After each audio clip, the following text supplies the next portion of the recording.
BBC Radio 5 Live with Tony Livesey. Now, this first question is quite simple. Do you want to see more older women on telly? Simple as that. 0500 909 693. We're talking about this because a former presenter's won a claim against the BBC after being dropped from Countryfile when it went prime time because she was too old. I deserved to be judged on my ability and not on my appearance. And I don't think having wrinkles is offensive, you know. We all get old.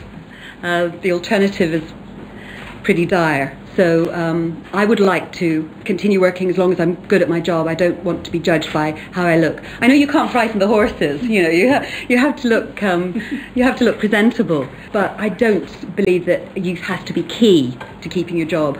Well, that's Miriam O'Reilly, who's 53. She spoke at a press conference earlier today. BBC bosses had said they wanted more high-profile presenters already known to the audience when Countryfile was moved to that prime-time slot on Sunday evenings. Well, the BBC's creative director, Alan Yentob, says they've accepted the findings. We are absolutely committed in the BBC to fair selection, and we accept that in this case we didn't get it right. So as a consequence of that, we will be looking hard at training, especially senior editorial executives, about recruitment in this way. We'll be reviewing our guidelines so that people feel that they get the help and assistance that they require. So there we are. That's the situation. Do you want to see more older women presenting on television? 0500 909 693. Or should the BBC and other TV companies have the right to rotate talent, as we say? Text us on 85058. TV presenters Gloria Hunniford and Esther Ranson join us now. Hello, ladies. Hello. Good evening. Thank you very much for joining the programme. And Richard Hillgrove is the director of Hillgrove PR, who looks after TV personalities, including Dragon James Caan. Hello, Richard. Happy birthday, Tony. Oh, thank you very much. How nice of you. Presents in the post, is it, Richard? Yeah, absolutely. Excellent. Good. Gloria, I'll start with you. What do you make of today's developments? Well, I first of all admire Miriam for standing by her values and having the strength of her own convictions to fight the case. It's been going on a long time, and you have to be very sure of your ground in a way to put yourself through that. But she has justification now. She has an apology from the BBC. But I get slightly irritated because this is one case, one programme. And yes, you could name a few other things like Arlene Phillips was moved off Strictly Come Dancing and all of that sort of stuff. But, you know, you can only speak as you find. And, you know, I'm the wrong side of 60. And I started in broadcasting in 1969. I have not stopped broadcasting, mostly on a daily basis. I'm touching wood as I say it, but I've never had to look for a job. And I'm still working. And it would be wrong to say that the BBC is riddled with ageism across every single programme. I just have a theory that it depends on the time of the day you're broadcasting, the type of programme you're doing, and the audience that's likely to be watching. So you're saying essentially women and men have a shelf life? Well, no, well, actually, I'm saying the opposite, because what I'm saying is that you take my own case, I'm still working, and I hope I don't have a shelf life. I haven't had a shelf life so far, and I'd be interested to hear what Esther has to say. But the thing is that you can still continue to work if you have the enthusiasm for it, if you're prepared to grow with the business. The point that you have to be realistic about is that you're not always going to be prime time 8 o'clock on a Saturday night as you get that bit older. And providing you're prepared to grow with the business and branch out into different things, I believe that you can stay in it. Why can't women of a certain age be on prime time? Well, I'm not saying they can't be on prime time. I said you've got to be realistic. I mean, as it turns out, you know, we did a programme called Rip Off Britain, so you've got 3 women, Angela Rippon, Jenny Bond and myself, all the wrong side of 60. Well, 2 of us anyway. And we did that as a morning programme, but it was about consumer affairs. It absolutely took off, and last week they put a prime time. So you never know in this business how things are going to turn. But I'm just wondering then, are you expecting some presenters at some point down the line now as a result of this case to argue that it's ageism rather than the fact they simply are not wanted on the programme or aren't good enough? Well, the thing is, you've had that, you know, ageism argument now going on for the last couple of years with Arlene Phillips and, you know, a few other people. But the realism in this business is that your face isn't always going to fit, and the type of programme you may not always fit you. I mean, in my case, what I believe I have to offer, television or radio, is experience, credibility. I've worked all my professional life for credibility, and I believe that's what I have to offer, which I believe that sometimes a 19, 21-year-old doesn't have. OK, Esther Ransom, what do you make of today, and do you accept that an audience desires younger faces on the telly, particularly during prime time? I think we want a range. I think all viewers want a range. I think to say that you can't appear on television because you look old is as unacceptable as saying you can't appear on television because you look black or because you look disabled. And I think there has been a very strong prejudice against older people, both sides of the camera, behind the cameras and production teams and in front. When I was in features group in television, I was at 60. I think the oldest member of that department by about 20 years. And it doesn't reflect the viewing public. I'm very sorry to hear Gloria use the phrase, the wrong side of 60. I'm 70. I think that's the right side of 60. I think that, as she has said, you do gain experience, wisdom, and when I was doing my street interviews for That's Life, the people I most enjoyed talking to were the over 60s. In fact, we found a star who became a star, Annie Mizzen, at the age of 86. I remember her well. And she was 86 when she first appeared on television. And she didn't care whether other people agreed with her. She knew what she thought. She was funny. She was wise. And she won the audience. And I think older people can do that even at 8 o'clock on a Saturday night. Look at Brucey. Well, exactly. Richard Hillgrove, have a word with Esther and Gloria. What do you make of today and what they've had to say? I think we're completely arguing the wrong point. This is a situation of the tail wagging the dog. Obviously, here's someone who's upset with a decision that's been made. And the BBC must be allowed to make decisions and have complete editorial freedom. Otherwise, you've got an employment tribunal deciding programme schedules. So this sets a very dangerous precedent moving forward that someone can use ageism or whatever they like to argue a case. Anyway, that's not what the judges said. The second most recognised brand in the world, and take them on.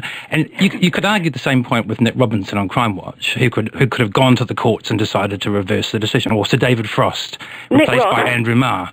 Let's get myself back on air. And the same debate about ageism can occur for men as much as it can for women as well. Very dangerous precedent, and it shouldn't be happening. Who is this man? For heaven's sake, keep him away from employing anybody. How can he possibly disagree with the judges who carefully sifted the evidence and came to the conclusion that the decision had been made not because Miriam was incompetent or unattractive or a bad presenter, but simply because she was the wrong age? That's what the judges decided. Now, is this gentleman from PR who wished you happy birthday, it was very kind of him, has he decided that he knows more than the judges who examined all the evidence presented before them, both by the BBC and by Miriam? We're talking about a situation. Do you want a situation where employment tribunals decide? It's like forcing a certain quota of women onto boards, which is equally ludicrous. You can't have a situation where the point you're missing is that a lot of women who are on the boards are actually very capable of the job. They deserve to be there, and they've fought their way onto the boards. You're saying that they're being forced onto boards. No, just quota for the sake systems. Of it. Quota systems aren't. Have a look at the major broadcasters. Does the on-screen presentation team reflect the diversity of our nation? The answer is that one section of the population is almost unrepresented on the news teams as reporters out in the field, and that is older women. This is not true in France. It's not true in America. Why should it be true here? Richard, what do you want to see on television? I think everything that we're seeing on television is created through debate, like we're having a debate right now. Esther and Gloria are national treasures, and I highly respect them. And there are a lot of older women that are broadcasters that everyone respects. But when it comes to a situation where someone can say, hold on, BBC, I'm not happy with that decision, I'm going to take you to court, it sets extremely dangerous precedent. But hang on a minute. Miriam O'Reilly is required. Miriam O'Reilly says she was told it's time for Botox. And also, she was warned to be careful with those wrinkles when HD television comes in. Now, those are simply not acceptable. That wasn't by her bosses. That was apparently being teased by other members of the team in a friendly way. It wasn't. She wasn't told by her bosses to get Botox. But Gloria, they are all issues that come out of the central issue of ageism on television. The team knew why she was being ditched. I know, but shouldn't you broaden the issue now in the light of this case and talk about the different types of programme? I mean, Esther touched on it briefly, the different types of programmes that need a spread of ages. I mean, I have quoted the One Show as an example of all ages, all types, all subjects that is put out at 7 o'clock in the evening that appeals to an audience that includes all ages. Well, I presume now that is a path that the BBC, if not want to follow will have to follow. No, they have done it. They've been doing it for the last year and a bit. I understand that on the one show, but now we're looking wider, as you say, and what about prime time? Well, all right, Like what would say Cash in the Attic and all those other programmes where older women in particular and older men have been working on it for years. Gloria, that is an antique show, and maybe they're employing antiques to talk about antiques. Oh, well, that's just a cheap jibe, Esther. I was just on it. It's not cheap at all. I enjoyed the show. This is a complete, I think the point is this is a completely separate argument. For whatever reason, this case has been lost by the BBC. A faux pas might have been made. It sets a precedent for similar types of situations to occur, rather than having a healthy debate like we are now. I mean, Anne Robinson was dropped from Watchdog, and then she got back on Watchdog. I mean, it's not a situation. She didn't have to take anyone to court. The irony is that Julia Bradbury, who took over Miriam's job on Countryfile, was available because Anne Robinson took her job on Watchdog. So that's just the way it goes round in circles. Exactly. Also, you have to take on board the fact that a lot of television is entertainment, and there will always be changes. I mean, I rather suspect that Esther's disappointment in that life finishing, and nobody could ever disagree with the fact that that was a really good programme. I should imagine your disappointment with that continues.